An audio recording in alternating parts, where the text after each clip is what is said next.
గ్రామీణ ఉపాధి హామీ పథకాన్ని రద్దు చేసి ఆ పథకం బదులు విబిజి రామ్జీ అనే కొత్త చట్టాన్ని ఈ రోజు నుంచి కేంద్ర ప్రభుత్వం అమల్లోకి తీసుకొస్తుంది. ఈ కొత్త చట్టాన్ని రద్దు చేయాలని చెప్పి సిఐటియు, రైతు సంఘం, వ్యవసాయ కార్మిక సంఘాల తరఫున దేశవ్యాప్తంగా డిమాండ్ చేస్తూ ఉన్నాం. పాత చట్టంలో సంవత్సరానికి 160 రోజులు పని కల్పిస్తూ 100% కూడా కేంద్ర ప్రభుత్వమే ఆ నిధులన్నీ కూడా భరిస్తూ ఉండేది. కానీ కొత్త చట్టంలో పేరుతో సహా మొత్తం మార్పు చేసి గ్రామీణ ఉపాధి హామీ పథకానికి ఏదైతే నిధులు ఖర్చు పెడుతున్నారో ఈ నిధుల్లో 60% మాత్రమే కేంద్ర ప్రభుత్వం చెల్లిస్తుంది, మిగతా 40% రాష్ట్ర ప్రభుత్వాలు చెల్లించాలి అని చెప్పి నిబంధనని మార్పు చేశారు.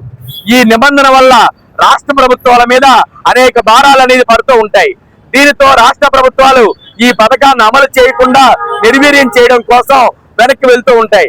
దీనివల్ల గ్రామీణ ఉపాధి కార్మికులు ఎవరైతే ఉన్నారో వీళ్ళు పరిదినాలు కోల్పోయి ఉపాధి లేకుండా రోడ్డున పడాల్సిన పరిస్థితి ఏర్పడుతుంది.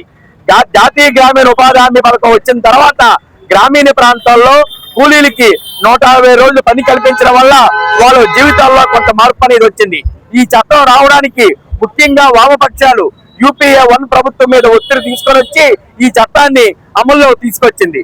కానీ ఆ చట్టాన్ని నిర్వీర్యం చేసే విధంగా బీజేపీ ప్రభుత్వం చెప్తున్నది ఒకటి, చేస్తున్నది ఒకటి.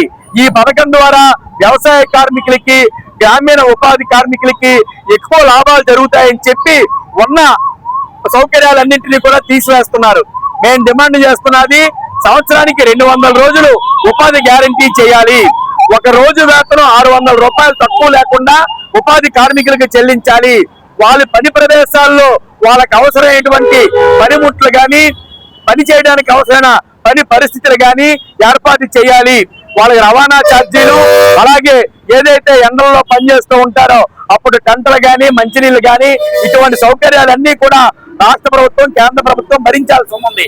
ఇప్పుడు అవన్నీ గాలికి వదిలేసి పట్టణాలతో అనుసంధానం చేసి మీరే దీన్ని భరించండి అంటే ఉపాధి కార్మికులు నష్టపోయే ప్రమాదం ఉంది.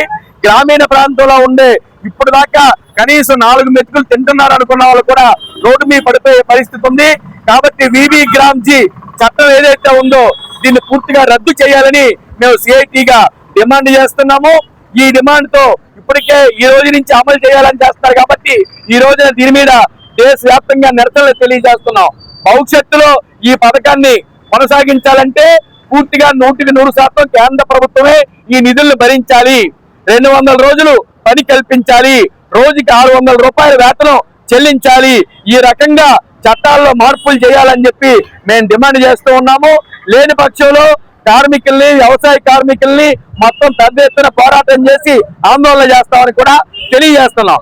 ఈ రోజున దేశంలో సంపదను సృష్టించేది కార్మికులు, గ్రామీణ వ్యవసాయ కూలీలు. వీళ్ళిద్దరికీ నష్టం చేసే విధంగా నూతన కార్మిక చట్టాలను తీసుకొచ్చింది లేబర్ కోడ్స్ పేరుతోటి. ఈ రోజున విబిజి గ్రామ్ పేరుతోటి రైతులు, వ్యవసాయ కార్మికులకు నష్టం చేసేటువంటి ఉపాధి హామీ పథకాన్ని రద్దు చేసేటువంటి చట్టాలను తీసుకొచ్చింది. అంటే సంపదను సృష్టిస్తున్నటువంటి కార్మికుల్ని, కర్షకుల్ని పక్కన పెట్టి కార్పొరేట్లకు ఊడిగించేసే విధంగా ఈ బీజేపీ విధానాలు ఉన్నాయి. కాబట్టి ఈ విధానాలు విడనాడాలి, పాత చట్టాన్ని పటిష్టంగా అమలు చేయాలి అని మేము డిమాండ్ చేస్తూ ఉన్నాము. భవిష్యత్తులో కార్మికుల్ని, వ్యవసాయ కార్మికుల్ని, రైతుల్ని కలుపుకొని పెద్ద ఎత్తున ఉద్యమాలు నిర్వహిస్తామని చెప్పి తెలియజేస్తా ఉన్నాం.